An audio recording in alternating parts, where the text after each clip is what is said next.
आज की इस वीडियो में मैं आप लोगों को बताने वाला हूँ ट्रांसफॉर्मर्स प्राइम के स्टार्टिंग से लेकर एंडिंग तक सारे ऑटोबॉट्स के बारे में। एक सेकंड, मैं तो सिर्फ बेंटन की वीडियोस बनाता हूँ। तो हाँ, मैं सिर्फ बेंटन की वीडियोस बनाता हूँ, पर जिस तरीके से आपने हमारे चैनल को सब्सक्राइब करके इतना आगे बढ़ाया है, तो मेरा भी फर्ज बनता है आपके साथ कुछ नए जबरदस्त कंटेंट्स को शेयर करने का। और इसीलिए बेंटन की जैसे एक और पॉपुलर शो ट्रांसफॉर्मर्स प्राइम के स्टार्टिंग से लेकर एंडिंग तक मैंने वीडियो बना दिया। अब जिसने भी इस शो को अपने बचपन में देखा है उसके तो बल्ले बल्ले, डेफिनेटली उसको तो मजा आएगा ही। पर जिसने इस शो को नहीं देखा उसको मजा आने वाला है, क्योंकि ये शो ही ऐसा है। और मैं ऐसा क्यों बोल रहा हूँ, ये वीडियो आप देखने के बाद समझ जाओगे। अगर मैं आप लोग के शो के बारे में बताऊं तो इस शो में कुछ ऐसा होता है कि कुछ गाड़ियां ऐसी है जो कि रोबोट्स में ट्रांसफॉर्म हो सकती है। और इन ट्रांसफॉर्म होने वाली गाड़ियों के पास बहुत ही अलग अलग टाइप के वेपन्स होते हैं। सभी के पास हमें अलग अलग टाइप के ब्लास्टर्स देखने को मिलते हैं। और इन रोबोट्स की सबसे अच्छी बात मुझे ये लगती है कि हम इंसानों जैसे ही होते हैं। जैसे कि चोट लगने पे तो इनको दर्द होता ही है, पर रोबोट होने के बावजूद इनके पास भी हमारे जैसे फीलिंग्स होती है और ये हमारे जैसे बात भी कर सकते हैं। और यहाँ तक कि इनकी फैमिलीज भी होती है। और सबसे अच्छी बात कि अभी हमारे साथ अर्थ पे ही रहते हैं। ट्रांसफॉर्मर्स प्राइम के सीरीज के अंदर हमने ये चीज को देखा भी है। और ये हमारे प्लेनेट में इसलिए रहते हैं क्योंकि इनका प्लेनेट डिस्ट्रॉय हो चुका है। जब ऑटोबॉट्स और डिसेप्टिकॉन्स की फाइट हो रही थी तब इनका प्लेनेट डिस्ट्रॉय हो गया था।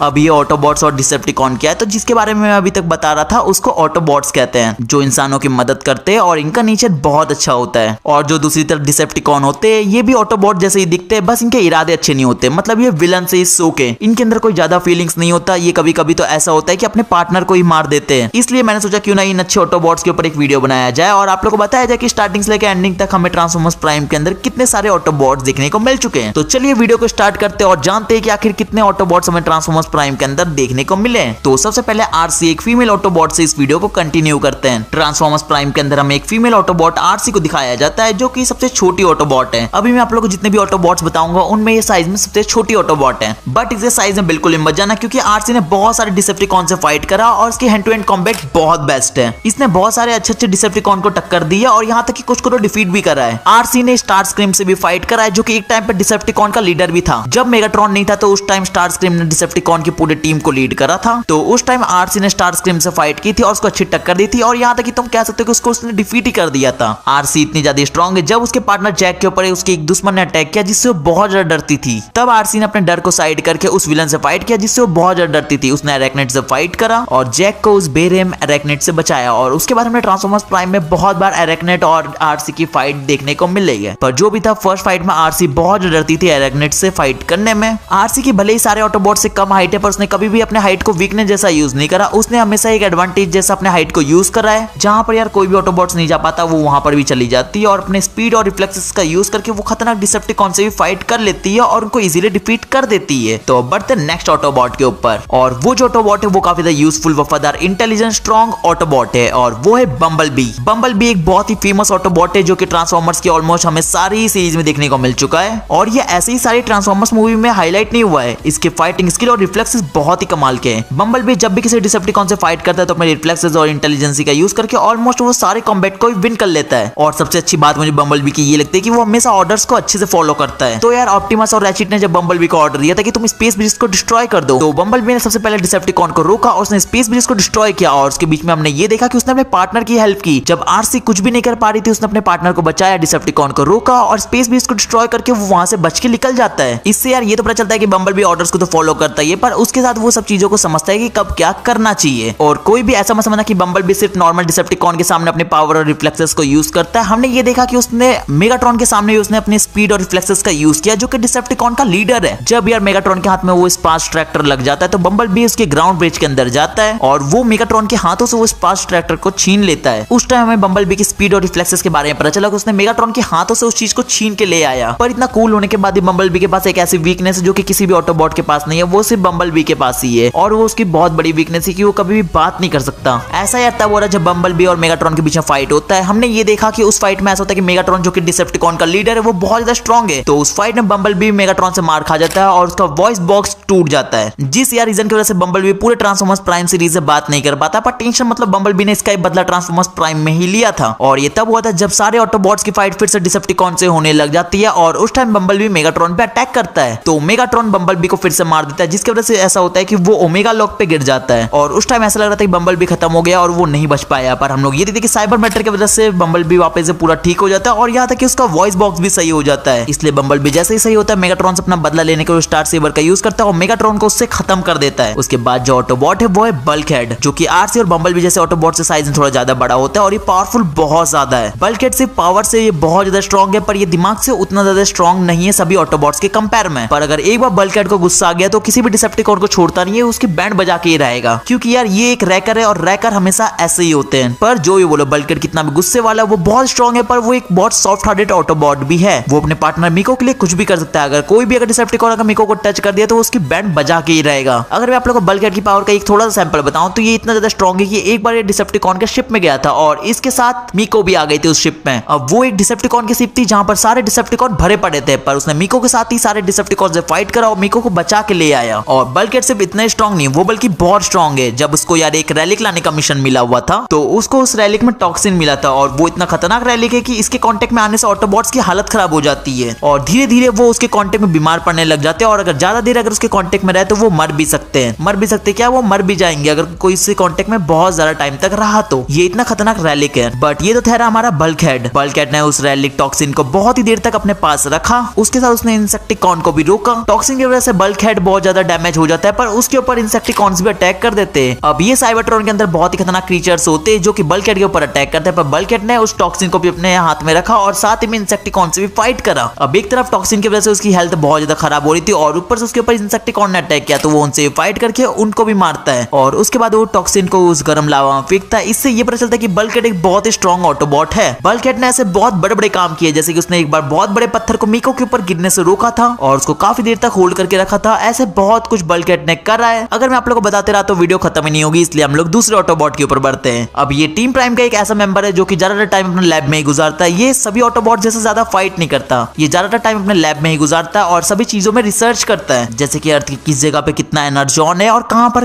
कौन सा रैलिक है, और सारे ऑटोबॉट्स के सिग्नल को मैनेज करता है कि किस ऑटोबॉट को क्या काम है और वो क्या कह रहा है। और रैचिट का ये भी काम होता है कि अगर कोई ऑटोबॉट बीमार पड़ गया और अगर किसी को फाइट में चोट लग गई तो वो उसको ठीक करने का भी काम करता है। ये भी काम रैचिट का ही होता है। और भी यार रैचिट ऐसे बहुत सारे काम करता है, जैसे कि ग्राउंड ब्रिज को ओपन करना हो या फिर किसी भी साइबरट्रोनियन पावरफुल वेपन को ढूंढना हो, सब कुछ काम रैचिट का ही होता है। सभी कुछ को ऑपरेट रैचिट ही करता है। अब ऐसा नहीं कि रैचिट को फाइट करने नहीं आता, वो सिर्फ ये सभी काम करता है। वो फाइट भी कर लेता है, हाँ इन ऑटोबॉट जितना खतरनाक फाइट नहीं करता, पर वो फाइट भी कर सकता है। मुसीबत आने में हमने ये भी देखा है कि रैचिट ने अपनी पावर्स का यूज करके डिसेप्टिकॉन से फाइट करा है। उसके बाद हमें एक और ऑटोबॉट क्लिफ जंपर देखने को मिलता है जो कि अब जिंदा नहीं है। ये सिर्फ हमें 2 एपिसोड में देखने को मिला ट्रांसफॉर्मर्स प्राइम के अंदर। उसमें से भी एक इसका फ्लैशबैक एपिसोड था जिसमें यार स्टारस्क्रीम ने आरसी और क्लिफ जंपर को एक साथ पकड़ के रखा था उसके ब्रेन से कुछ इंपॉर्टेंट डेटा निकालने के लिए, बट वो ऐसा कर नहीं पाता, इसलिए स्टारस्क्रीम उन दोनों को शॉकवेव के पास लेके आता है। अब शॉकवेव उनके ब्रेन से वो डेटा तो निकाल लेता है, पर दोनों ऑटोबॉट बहुत ही मुश्किल से बच के वहां से भाग जाते हैं। वो स्पेस ब्रिज से डायरेक्ट अर्थ पे आ जाते हैं और उसके बाद हमें ट्रांसफॉर्मर्स प्राइम के फर्स्ट एपिसोड के अंदर क्लिफ जंपर को दिखाया जाता है, जहां पर वो बहुत सारे एनर्जॉन को ढूंढने जाता है। उस टाइम उसके ऊपर बहुत सारे वेहिकॉन्स अटैक करते हैं, उन सभी को तो वो डिफीट कर देता है, पर एक गलती से वेहिकॉन का निशाना एनर्जॉन पे लग जाता है और जैसे ही एनर्जॉन पे लगता है जिस वजह से बहुत ही बड़ा धमाका होता है और उसमें क्लिफ जंपर का कुछ ऐसा हाल हो जाता है। उस ब्लास्ट में क्लिफ जंपर की बॉडी बहुत ज्यादा डैमेज हो जाती है और वो वेहिकॉन्स उसको स्टारस्क्रीम के सामने ले आते हैं और स्टारस्क्रीम उसको मार देता है। उसके बाद हमें एक और ऑटोबॉट व्हील जैक देखने को मिलता है। जैसे कि बल्कहेड तो टीम प्राइम का मेंबर है, पर ये किसी के अंडर भी काम नहीं करता, ये अकेले काम करना पसंद करता है। रैकर्स का बेसिकली यही काम होता है कि वो किसी के अंडर काम नहीं करते, वो हमेशा रिस्की मिशंस में अकेले जाते हैं, मतलब अपने कुछ टीम मेंबर्स के साथ। और इस चीज को ही फॉलो व्हील जैक कर रहा था, इसलिए वो टीम प्राइम का मेंबर नहीं होता है, पर वो उनकी हेल्प बार बार आके करता है। जब भी उनको जरूरत होती है उसने बोला था कि मुझे बुला लेना, मैं तुम्हारी हेल्प कर दूंगा। और ये चीज हम लोग देखते भी है। जैसे ही व्हील जैक अर्थ पे आता है उसके ऊपर स्टारस्क्रीम अटैक कर लेता है, उसको पकड़ लेता है और उसको बहुत ज्यादा टॉर्चर करता है और एक फेक व्हील जैक को टीम प्राइम के वहां पर भेज देता है। पर व्हील जैक तो व्हील जैक है, उसने बहुत सारे रिस्की मिशन को कंप्लीट करा है, इसलिए उसको आइडिया है कि यहाँ से कैसे भागना है। वो शिप से भाग जाता है और डायरेक्ट वो टीम प्राइम के बेस में आ जाता है और उस फेक व्हील जैक को वो हरा देता है और उसको मेगाट्रॉन के शिप पे ही फेंक देता है। और व्हील जैक ने इस चीज को प्रूव किया कि पावर के मामले में बेस्ट है। जैसे कि व्हील जैक का दोस्त बल्कहेड को एक इंसेक्टिकॉन हार्ड शेल ने बहुत ही बुरी तरीके से मारा था, तो व्हील जैक ने बल्कहेड का बदला लिया, उसने पूरे इंसेक्टिकॉन को ग्रेनेड से खत्म कर दिया। और पावर के मामले में उसने एक बहुत ही पावरफुल डिसेप्टिकॉन ड्रेडविंग को भी बहुत अच्छी टक्कर दी थी। मतलब व्हील जैक बल्कहेड के जैसे बहुत ही पावरफुल स्ट्रॉन्ग ऑटोबॉट्स के लिस्ट में भी आता है। उसके बाद जो ऑटोबॉट है वो स्मोक स्क्रीन, ये बहुत ज्यादा स्ट्रॉन्ग ऑटोबॉट तो नहीं, पर ये बहुत ज्यादा कूल और स्मार्ट ऑटोबॉट के लिस्ट में आता है, जिसने अपने फर्स्ट एंट्री में सबको इंप्रेस कर लिया था। स्मोक स्क्रीन कुछ भी काम करता है तो बहुत स्मार्टली तरीके से करता है। जैसे कि उसके फर्स्ट एंट्री पे उसके ऊपर काफी सारे डिसेप्टिकॉन अटैक करते हैं, तो उनको हराने के लिए उसने एक ही बार पे एनर्जॉन पे शूट कर दिया, जिसकी वजह से सारे डिसेप्टिकॉन हार जाते हैं। और ठीक उसी एपिसोड में स्मोक स्क्रीन ने स्टारस्क्रीम को भी बहुत ही स्मार्टली तरीके से हराया था। जब स्टारस्क्रीम के पास एपेक्स आर्मर था, वो इतना ज्यादा स्ट्रॉन्ग था कि वो सारे ऑटोबॉट्स को तो एक साथ हरा सकता था, पर वो इतना स्ट्रॉन्ग हो गया था कि वो प्राइम को भी हरा सकता था। और ये चीज हमने देखा भी था, वो एपेक्स आर्मर का यूज करके ऑप्टिमस प्राइम और जितने भी भी ऑटोबॉट्स है उनसे फाइट कर रहा था और कोई भी उसको हरा नहीं पा रहा था। उस टाइम तो ऐसा लग रहा था कि शायद स्टार स्क्रीम सभी को हरा देगा और उसको कोई नहीं रोक पाएगा। स्मोक स्क्रीन ने अपने माइंड का यूज करा, उसने फेस शिफ्टर का यूज करके स्टार स्क्रीन को उस आर्मर से ही दूर कर दिया, जिससे सारी प्रॉब्लम भी खत्म हो गई और उसने स्टार स्क्रीन को फिर हरा दिया और उसने एपेक्स आर्मर को टीम प्राइम के लिए जीत लिया। उसके बाद जितने भी टीम प्राइम के मेंबर थे वो स्मोक स्क्रीन से बहुत ज्यादा खुश हो रहे थे। और सिर्फ इतना ही स्मोक स्क्रीन ने नहीं किया, उसने और भी बहुत बड़े बड़े काम करे, जैसे कि एक बार मेगाट्रॉन स्मोक स्क्रीन को अपने शिप पे लेके जाता है ओमेगा की के लिए, क्योंकि स्मोक स्क्रीन के बॉडी पे एक ओमेगा की को रखा गया था और मेगाट्रॉन उस की को निकलवा लेता है और उसके बाद स्मोक स्क्रीन अपने माइंड का यूज करता है और वो स्मार्टली तरीके से एक काम करता है। वो नॉकआउट से सबसे पहले फेस शिफ्टर को छीनता है और उसको फंसा देता है और फिर वो मेगाट्रॉन को ढूंढने लगता है कि आखिर मेगाट्रॉन कहां पर है। और जैसे वो मेगाट्रॉन को देखता है वो उसके हाथ से उस ओमेगा की को छीन लेता है और सिर्फ वो उसके हाथ से एक ही की को नहीं छीना था, वो उसके शिप के अंदर एक और ओमेगा की थी उसको भी ले लेता है और उन दोनों की को वो टीम प्राइम के पास ले आता है। और जिनको भी नहीं पता हो कि मैं बता दूं कि ओमेगा की एक बहुत ही मेन की थी साइबरट्रॉन को जिंदा करने के लिए और सिर्फ इस रीजन की वजह से मेरे को स्मोक स्क्रीन एक काफी कूल ऑटोबॉट लगता है, क्योंकि यार स्मोक स्क्रीन जो चीज को लेके आया था वो कोई नॉर्मल चीज नहीं थी, वो बहुत ही पावरफुल चीज था। ओमेगा की से पूरे साइबरट्रॉन को जिंदा फिर से किया जा सकता था। और शायद आप लोगों को पता होगा कि नहीं, मैं वापस याद दिला देता हूँ कि स्मोक स्क्रीन की वजह से हमें ये अल्टीमेट ऑप्टिमस प्राइम देखने को मिलता है। स्मोक स्क्रीन ने ही ऑप्टिमस प्राइम को बचाया था और उनको ऐसा लुक दिया था और इस लुक में ऑप्टिमस प्राइम ने पूरा तबाही मचा दिया था और इसके पीछे हाथ स्मोक स्क्रीन का ही था। उसके बाद जो हमें ऑटोबॉट दिखाया जाता है वो है अल्ट्रा मैग्नेस, जो कि थोड़ा ऑप्टिमस प्राइम जैसा दिखता है बट सिर्फ दिखता है, ऑप्टिमस प्राइम के जितना ये पावरफुल नहीं है। इसकी एंट्री तब हुई थी जब सारे ऑटोबॉट्स हार गए थे। मेगाट्रॉन ने ऑप्टिमस के बेस पे ही अटैक कर दिया था, जिसकी वजह से जितने भी टीम प्राइम के मेंबर्स थे वो सारे अलग हो जाते हैं और सारे ऑटोबॉट्स उस टाइम अलग हो गए थे और वो सब लोग डिसेप्टिकॉन से छुप रहते हैं। तो उस टाइम ही अल्ट्रा मैग्नेस आता है। अल्ट्रा मैग्नेस एक एक करके सारे पहले ऑटोबॉट्स को कलेक्ट करता है और वो सब मिलके डिसेप्टिकॉन और मेगाट्रॉन पे अटैक करने का सोचते हैं। और जब वो लोग डिसेप्टिकॉन और मेगाट्रॉन पे अटैक करते हैं तो अल्ट्रा मैग्नेस बहुत ट्राई करता है मेगाट्रॉन को हराने का, पर वो ऐसा कर नहीं पाता, क्योंकि अल्ट्रा मैग्नेस ऑप्टिमस जितना स्ट्रॉन्ग नहीं है। नॉर्मल ऑटोबॉट्स के कंपेयर में तो ये बहुत ज्यादा स्ट्रॉन्ग है, पर ऑप्टिमस जितना स्ट्रॉन्ग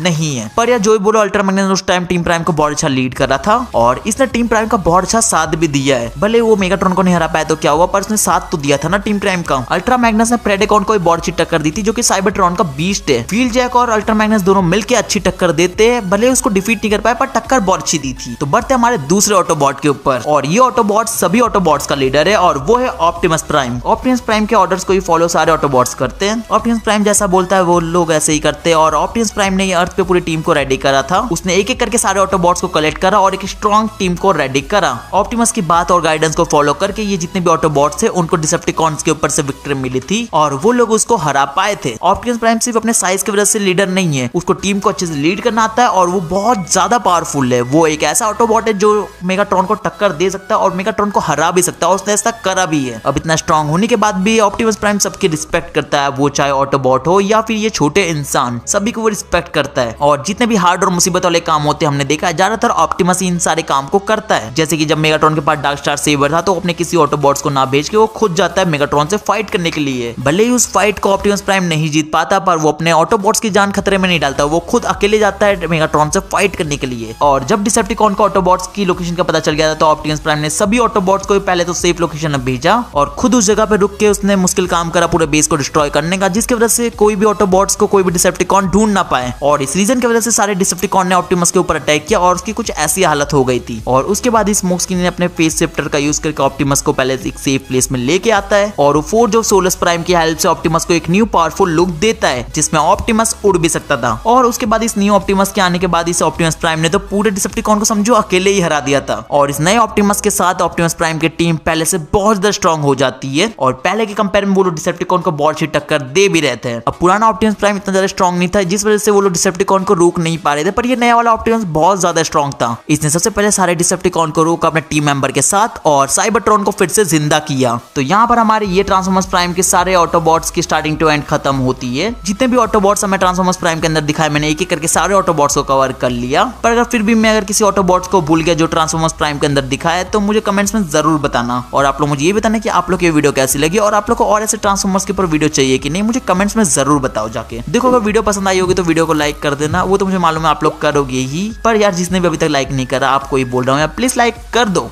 कुछ नया ट्राई करा इस बार और चैनल को यहाँ से सब्सक्राइब कर लेना क्योंकि इस बार चैनल पे बहुत कुछ नया आने वाला है। अभी मैं कुछ भी रिवील नहीं कर रहा, धीरे धीरे आप लोगों को सब कुछ पता चल जाएगा। तो अब मैं तो आप लोग से डायरेक्ट नेक्स्ट वीडियो में मिलूंगा, तब तक ले गाइस बाय बाय।